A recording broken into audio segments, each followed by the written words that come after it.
Plumbing with Tim. In today's video, I want to take just a few moments and show you how you can successfully replace the cartridge in an old Moen shower. This one's already out of the house. I have it for demonstration purposes. I'm going to show you what you need to do to be successful at taking these babies out. It could be an older style, such as the 1225B cartridge, which is the push and pull, and you just turn it back and forth for the temperature, or the newer style, which is the 1222B, which is a posi temp, which you just turn it on and it goes from cold to hot. These valves are generally set up pretty much the same way when it comes to replacing the cartridges. All right, some of the things that you're going to need is probably some sort of a lubrication, some plumber's grease, some little picks. These are $1 at Harbor Freight. Some sort of an old beat up 3/4 inch brush, the correct cartridge, as well as a good pair of channel locks. In this case, this old Moen valve is a 1222B. It's got the posi temp cartridge. First thing you want to do is head out, shut the water off to the house, get all the water drained down, get your handle and your sleeve assembly out there, and this is what you're looking at. And if you look really closely, at the top of this, there's a pin. And we got to get that pin slid out of there to access this cartridge and get it removed.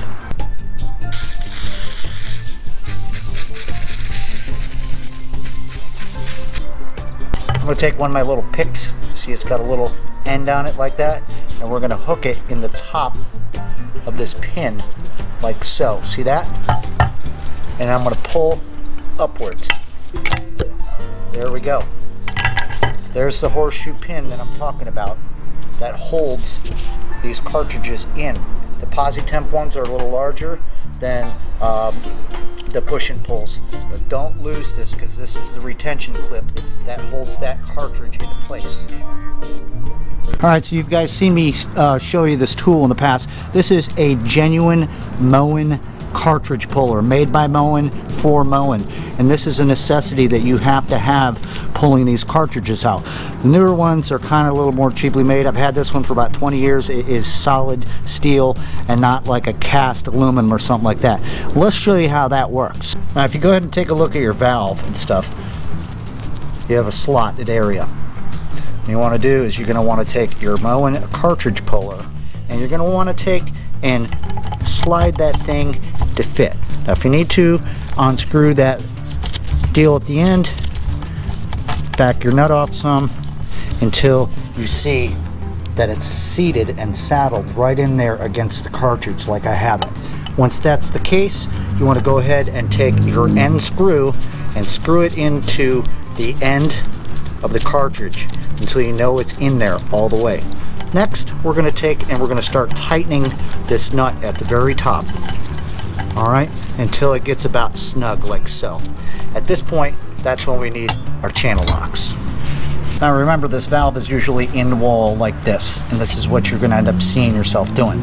But because this is a demonstration, we've got the pin out and the cartridge is ready to go. I'm going to lay this flat down like so and take my channel locks, and we're going to start turning this nut. What this is doing is it's pushing against the valve housing while extracting your cartridge. Now, sometimes you can get lucky and the cartridge will do all the work, but not if it's been in there for a long time. You're going to end up having to finagle with it and hopefully get it to come out of there. And you keep turning it, you're going to start seeing that cartridge starting to want to come out of there. It starts getting stiff, you want to go ahead and stop, and you're going to want to try to work the thing back and forth. And they can be stuck in there. That's why I sprayed lube. Sometimes you may have to spray lube in there and let them set up for a little while to break them things loose. Now, like I said, this could be tough. You might have to fight with it, and the middle part might come out and you may have to try to extract it. But in this case, we got her against the wall. It's kind of tough doing it like this because I don't have a lot of leverage. You see that? Just like that. There's that cartridge. See it? Now there's pieces of the rubber that came off. I'm hoping that that's it. They broke. These are very, very notorious when you pull these out, the rubber getting stuck on the incoming hot and cold. And I'll show you what you have to do to take care of that.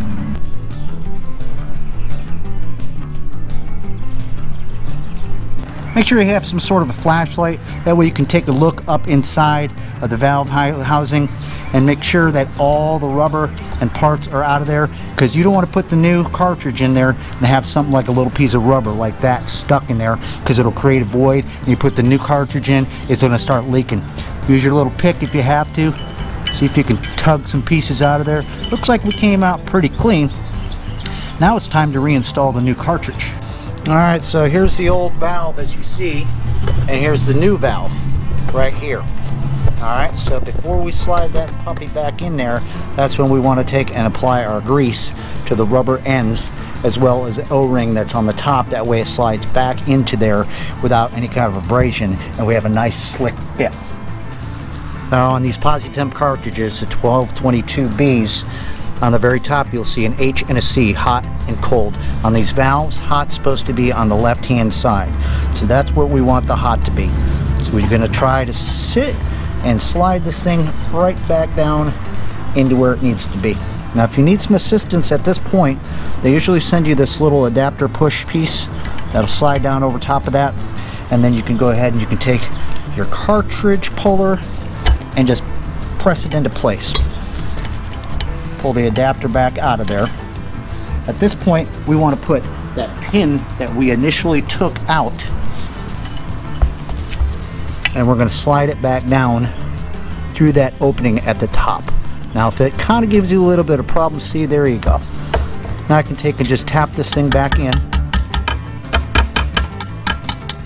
and into place where it needs to be. So there you guys have it.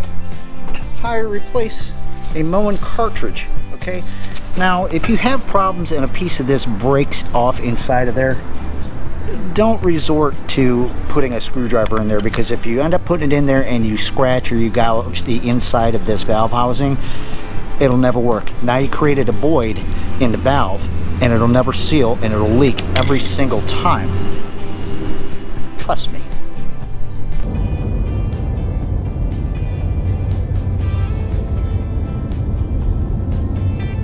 That's all the time I got for today, man. I appreciate you guys hanging out and watching me do some plumbing today. If you have any questions, make sure to leave them down below in the comments. Make sure to give me a thumbs up, share it with a friend, and don't forget to subscribe. Thank you so much. It's been Plumbing with Tim. Keep plumbing.